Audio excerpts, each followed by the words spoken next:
What's up, you freaky folks? My name is Nick. Welcome to my channel where I cover all things horror. Whatever you're watching, I'm making videos about. And I have no problem admitting that I am a die-hard slasher fan. I know even within the horror community, the slasher film is often looked down on. It's become popular to only make slasher movies that make fun of other slasher movies.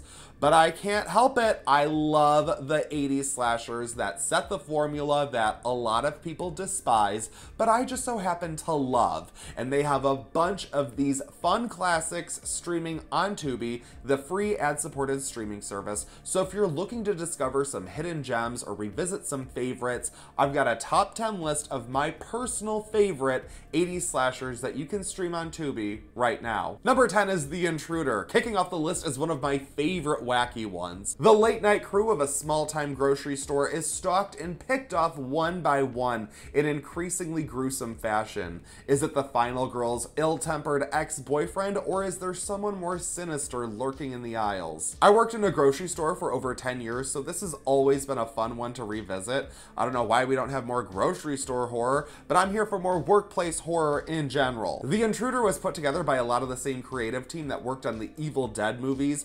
Ted and Sam Raimi both star as employees in the movie, and it has that dark, funny tone that you might enjoy from those, although I have to say, the ending of this movie sucks. I hate the ending. For anyone who loves it, sorry, just doesn't work for me.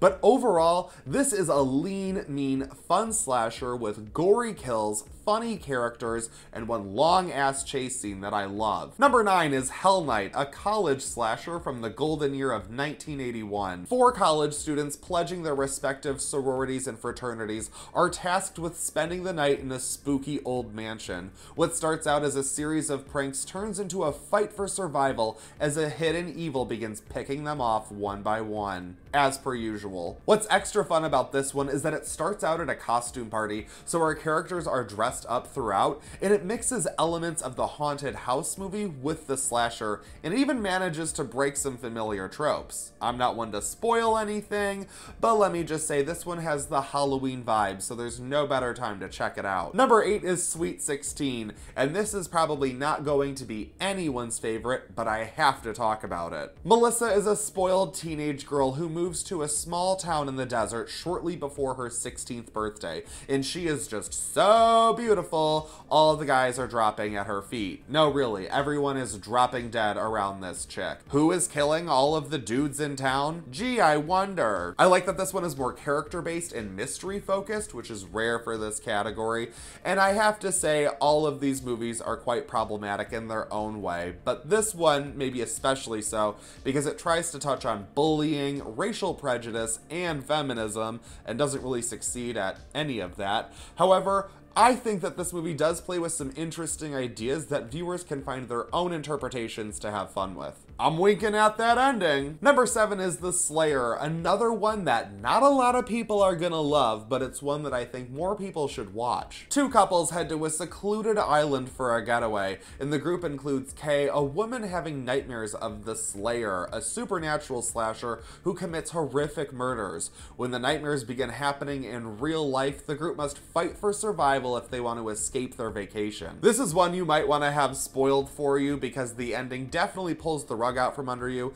and not in a fun way. But I really like the concept of a character dreaming about the murders that happen before they do. The island is both picturesque and creepy. The kills are minimal but effective, and the characters are on the better side of likable. Again, that ending, not the best, but I still think there's plenty of fun for slasher fans to have with The Slayer. Number 6 is Demon Wind, another favorite I will take every opportunity to talk about because no one else seems to be doing it. Trust me, you have to watch Demon Wind. Corey is suspicious of the mysterious deaths of his grandparents, so he gathers a group of friends to head to their countryside home to figure out what happened. Once there, they begin becoming possessed by demons with terrifying intentions. I won't blame you if you think this is purely a ripoff of The Evil Dead, but if you like The Evil Dead and Night of the Demons, this is kind of like a fun mashup of the two. Technically, I'm cheating with this one because it did come out in 1990, but you know it was filmed in 1989, and it is full of those 80s slasher vibes that I'm looking for.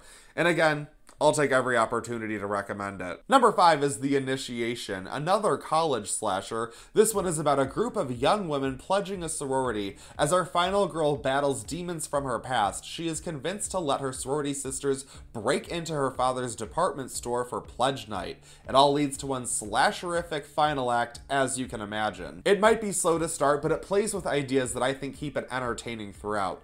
The reveal at the end won't work for everyone, or nearly anyone, but I still think this one has all the goods that I'm looking for as a slasher fan. Number 4 is Bloody Birthday, one of the most bizarre and awesome slasher movies. Bloody Birthday is the best. 3 kids are born during an eclipse, and as they prepare for their 10th birthdays, they turn into full-blown serial killers. The trio of crazy kids begin killing anyone that pisses them off. This movie is so wild it feels like it's in on its own joke. It offers up all the fun you want out of a slasher film, but it doesn't follow the typical Friday the 13th formula. It doesn't take place over one night or one weekend. It takes place over a period of time as these little kids become worse and worse. Just trust me on this one if you haven't already watched Bloody Birthday. You need to. Number 3 is Blood Rage, somehow even more bonkers than Bloody Birthday. This Thanksgiving slasher is about a pair of twins who are involved in a murder at a drive-in as kids.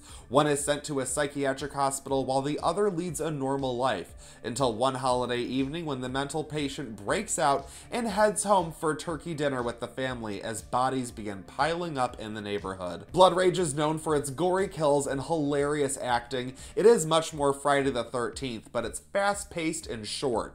The killer's signature line does get old after a little while, but it's still a very fun and funny slasher comedy. Don't wait for Thanksgiving to gobble up this horror feast. Number 2 is The Prowler. I have to go back to a classic because this is one of my favorites. A murderer dressed in World War II army fatigues punishes a group of college students putting on a school dance for the first time in 35 years. This is another one with great practical effects, even if the kills are simple, and it features probably the longest shower scene in cinema history, which I think is hilarious.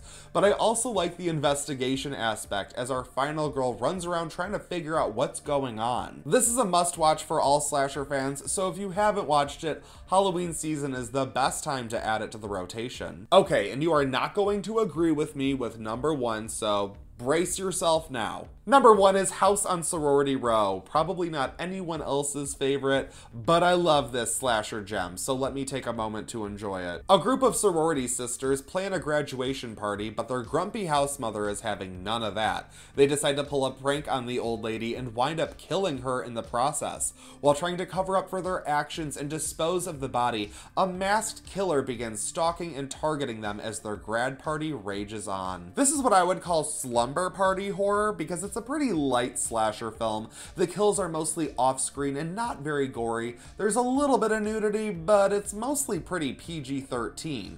But I like this concept because the story gives us more to chew on than in most of these movies. The characters are pretty fleshed out right off the bat, and the killer is actually kind of creepy. He's not just dressed up like a clown, but he looks like the inside of a Jack-in-the-Box, and he's using this cane to kill them all. I have to say, this is like the OG I Know What You Did Last Summer, and I can't help but love it. Also, for the longest time, I watched this movie several times, and the ending is so wacky and weird. I didn't actually catch who the killer was or what was going on. I was like, oh man, they just didn't even answer that. But no, I just wasn't paying attention. Did anyone else have the same experience? I'm just asking, you know. What did you guys think of these movies? Let me know in the comments below, and feel free to share your lists of your favorite 80s slasher movies that are on Tubi. There are a ton, so leave your recommendations. Let's pool them all together.